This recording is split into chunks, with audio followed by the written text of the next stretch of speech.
और मेरे हाथ में सुप्रीम कोर्ट का वो ऑर्डर है जिसमें उन्होंने इन आरोपियों को बरी किया। सुप्रीम कोर्ट ने छावला केस में जिन 3 आरोपियों को बरी किया है, कोर्ट ने उसके आधार दिए हैं। साथ ही कोर्ट ने जांच और पुलिस पर सवाल उठाए। ये सबसे ज़्यादा महत्वपूर्ण बात है, क्योंकि यहाँ अगर कोई जिम्मेदार बनता है तो वो है पुलिस। वो पुलिस जिसकी जिम्मेदारी थी कि इस पूरे मामले की एक एक चीज़ ठीक ढंग से कोर्ट के सामने रखे। और ये बात सुप्रीम कोर्ट ने अपने इस जजमेंट में सुनाई भी है और कई बातें कही भी हैं। इसमें जो कहा गया है वो एक पुलिस के लिए बात कही गई है, और दूसरी सबसे महत्वपूर्ण बात जो कही गई है वो निचली अदालतों के लिए भी इसमें बात कही गई है। कुछ एक मेन जो इसके पॉइंट्स है वो आपको बता देते हैं, लेकिन सुप्रीम कोर्ट के इस फैसले को और इस मामले को हमें गंभीरता से लेना होगा।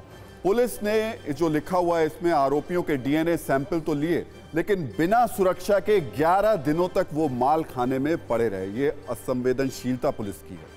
पुलिस ने 49 गवाहों में से 10 का क्रॉस एग्जामिनेशन भी नहीं करवाया। ये लापरवाही पुलिस की है। ट्रायल कोर्ट और हाई कोर्ट ने इस बात की जांच नहीं की कि डीएनए रिपोर्ट का आधार क्या था और इसके लिए सही तकनीक का इस्तेमाल किया गया था या नहीं। आरोपियों की शिनाख्त परेड नहीं कराई गई। किसी गवाह ने उस गाड़ी का रजिस्ट्रेशन नंबर नहीं देखा जिसमें लड़की का अपहरण किया गया था। यह भी साफ है कि पीड़िता के शव तक सबसे पहले कौन पहुंचा। सबूतों के साथ छेड़छाड़ से पूरी तरीके से इनकार नहीं किया जा सकता। पूरा केस परिस्थिति पर आधारित सबूतों यानी सर्कमस्टेंशियल एविडेंस पर आधारित रहा, और ट्रायल कोर्ट और हाई कोर्ट ने मान लिया कि तमाम आरोप परिस्थिति जन्य सबूतों के आधार पर साबित होगा। ये कोर्ट ने कहा।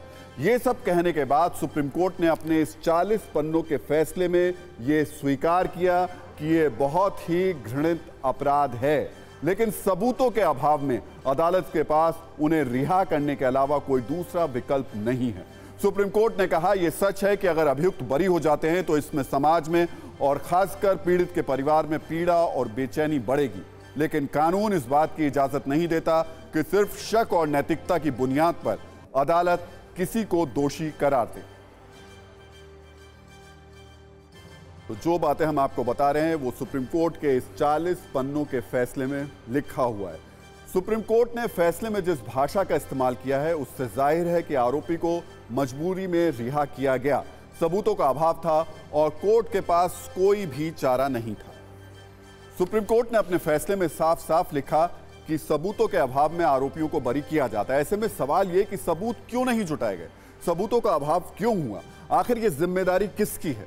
इसके लिए हमने जिम्मेदारी की एक चेन बनाई है और आपको वो चेन जरूर देखनी चाहिए, क्योंकि ये वो लोग हैं जिसकी वजह से आज एक पीड़िता को, आज दिल्ली की एक बेटी को इंसाफ नहीं मिल पा रहा है। इसमें एक है प्रकाश चंद, ये इस मामले के जांच अधिकारी हैं। संदीप गुप्ता उस वक्त एसएचओ थे, अनिल कुमार ओझा उस वक्त डीसीपी थे और बी के गुप्ता पुलिस कमिश्नर थे।